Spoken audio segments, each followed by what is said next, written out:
운동에 관한 정보를 쉽고 정확하게 알려드리는 호야TV 호야입니다. 고통 없이 얻는 것은 없다. 운동하는 분들이라면 한 번쯤 들어보셨을 말이죠. 많은 분들이 운동 후 뻐근한 근육통을 운동 잘했다는 증거로 여기시는데요. 근육통이 와야 근육이 크는 거 아니야? 어제 운동했는데 왜 하나도 안 아프지? 운동을 잘못했나? 혹시 이런 생각 해보셨나요? 사실 이 근육통에는 우리가 몰랐던 오해와 진실이 숨어 있습니다. 그래서 오늘도 명쾌한 설명을 해주실 전문가 우재님을 모셨습니다. 환영합니다. 반갑습니다. 우재입니다. 근육통을 성공적인 훈련의 훈장처럼 여기는 분들이 많은데요. 결론부터 말씀드리면 근육통과 근성장은 직접적인 관계가 약합니다. 오늘은 그 오해를 확실히 풀어드리겠습니다. 근육통이 근성장의 증거가 아니라니 정말 흥미로운데요. 그럼 우리가 흔히 아리배겼다고 말하는 이 통증의 정체는 정확히 뭔가요? 우리가 느끼는 근육통의 정식 명칭은 지연성 근육통, 즉 DOMS입니다. 이것은 근육이 성장하는 느낌이 아니라 평소에 안 쓰던 근육을 쓰거나 강도 높은 운동으로 근육 섬유에 미세한 손상이 생겼을 때 우리 몸이 이걸 수리하기 위해 일으키는 자연스러운 염증 반응입니다. 염증 반응이요? 염증이라고 하니까 뭔가 부정적인 느낌이 드는데요? 그렇게 생각하실 수 있습니다. 하지만 여기서 말하는 염증은 우리 몸의 똑똑한 복구 시스템입니다. 마치 낡은 벽지를 뜯어내고 새 벽지를 바르기 위해 잠시 집이 어수선해지는 것과 같죠. 근육 섬유의 미세 손상 부위에 우리 몸의 수리팀인 면역세포들이 모여들어 복구 작업을 시작하는데 이 과정에서 나오는 물질들이 통증을 유발하는 겁니다. 아, 그래서 운동 직후가 아니라 하루 이틀 뒤에 더 아픈 거군요. 수리팀이 현장에 도착해서 공사를 시작하기까지 시간이 걸리는 셈이네요. 맞습니다. 바로 그 시간차 때문에 지연성 근육통이라고 부르는 겁니다.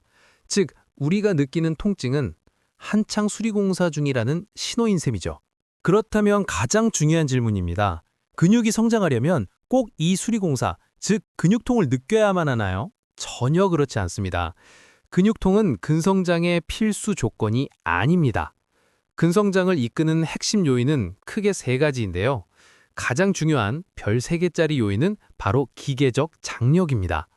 쉽게 말해 무거운 무게를 들면서 근육에 직접적인 부하, 즉 스트레스를 주는 것이죠. 아, 지난 시간에 배웠던 점진적 과부하의 원리가 바로 그것이군요. 정확합니다. 그 외에 고반복 운동 시 느끼는 펌핑감 같은 대사 스트레스가 별 2개, 그리고 근육통을 유발하는 근육 손상은 별 1개 정도로 3가지 요인 중 중요도가 가장 낮습니다. 즉, 근육통이 전혀 없더라도 충분한 무게로 근육을 자극했다면 근육은 성장할 수 있습니다. 운동을 꾸준히 하다 보면 처음만큼 아프지 않은데 그럼 근육이 안 크고 있는 건가 걱정될 때가 있었거든요. 좋은 지적입니다. 그게 바로 반복 운동 효과라는 건데요. 우리 몸이 특정 운동에 적응하면 근육 손상이 줄어들어 통증을 덜 느끼게 됩니다.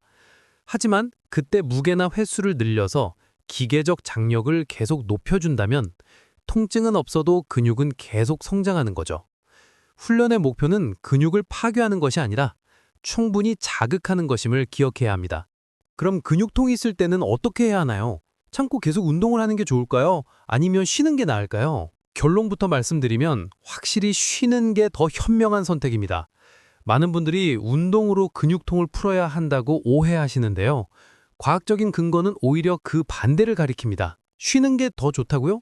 구체적인 이유가 궁금한데요? 여러 연구에 따르면 지연성 근육통, 즉 DOMS는 일시적으로 근력을 저하시키고 관절의 가동 범위를 감소시킵니다. 이 상태에서 무리하게 운동을 강행하면 근력과 균형 감각이 저하돼 불안정한 자세로 이어지고 이는 2차 부상의 위험을 크게 높입니다. 힘이 약해진 근육을 대신해 다른 근육이 보상적으로 사용되면서 익숙하지 않은 스트레스를 받아 다칠 수 있는 것이죠. 아, 운동 효과도 떨어지고 다칠 위험만 높아지는 거군요. 그래도 쉬는 게 답답하게 느껴질 때가 있는데요. 그럴 땐 활동성 휴식을 추천합니다. 헬스장에 가서 억지로 무게를 드는 대신 가볍게 걷거나 자전거를 타는 거죠. 이런 가벼운 활동은 혈액순환을 촉진해서 근육의 회복을 도와줍니다. 기억해야 할 점은 통증을 참으며 운동하는 것은 근육이 회복하고 성장할 시간을 뺏는 행위이며 장기적으로는 오히려 성장을 방해하는 요인이 된다는 것입니다. 근육통이 있을 때 어떻게 해야 하는지는 알겠습니다. 그렇다면 운동 초보자들이 이 근육통을 좀 더 현명하게 관리하고 가능하면 줄일 수 있는 실용적인 팁이 있을까요? 물론입니다. 근육통을 무조건 피할 수는 없지만 충분히 관리할 수 있습니다. 몇 가지 팁을 드리겠습니다. 첫째, 운동 전, 운동 후 스트레칭은 필수입니다. 운동 전에는 가볍게 뛰거나 팔다리를 돌리는 동적 스트레칭으로 근육을 준비시키고 운동 후에는 근육을 쭉 늘려주는 정적 스트레칭을 긴장을 풀어주는 것이 근육통 예방에 아주 효과적입니다. 둘째, 폼롤러나 마사지를 활용해보세요. 운동 직후 폼롤러로 아픈 부위를 부드럽게 문질러주면 뭉친 근막을 풀어주고 혈액순환을 도와 피로물질을 빠르게 배출할 수 있습니다. 셋째, 똑똑한 영양 섭취입니다. 운동 후에는 근육 회복의 재료가 되는 단백질과 에너지를 보충해줄 탄수화물을 함께 드시는 것이 좋습니다. 특히 연어나 블루베리처럼 염증 완화에 도움이 되는 음식을 챙겨 먹는 것도 좋은 방법입니다. 넷째, 냉찜질과 온찜질을 기억하세요.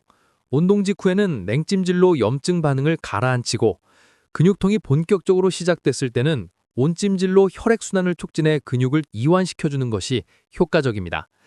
마지막으로 아무리 강조해도 지나치지 않는 충분한 수면입니다. 잠을 잘 때 우리 몸에서 근육 회복과 성장을 돕는 호르몬이 가장 활발하게 나옵니다. 하루 7시간 이상 푹 자는 것이 최고의 회복제입니다. 마지막으로 이게 건강한 근육통인지 아니면 부상인지 어떻게 구별할 수 있을까요? 아주 중요한 질문입니다. 좋은 근육통은 운동한 근육 전체가 전반적으로 뻐근하고 욱신거리는 느낌이고 보통 운동 후 하루 이틀 뒤에 나타납니다. 반면 나쁜 통증, 즉 부상은 관절이나 특정 지점이 날카롭게 찌르듯이 아프고 운동 중이나 직후에 갑자기 발생하며 움직일 때 통증이 더 심해지는 특징이 있습니다. 이 차이를 반드시 구별하셔야 합니다. 네, 정말 명쾌한 설명 감사합니다. 결국 근육통이라는 감각에 집착할 게 아니었군요. 맞습니다. 성공적인 훈련의 진짜 증거는 통증이 아니라 어제보다 더 무거운 무게를 들거나 같은 무게로 한 번 더 연습할 수 있게 되는 수행 능력의 향상입니다. 근육통은 잘 짜여진 훈련의 자연스러운 부작용일 수는 있지만 결코 목표가 돼서는 안 됩니다. 오늘 영상이 도움이 되셨다면 좋아요와 구독 그리고 알림 설정까지 잊지 마세요. 당신의 건강과 변화, 호야TV가 끝까지 함께하겠습니다. 건강하게, 꾸준하게, 호야TV였습니다.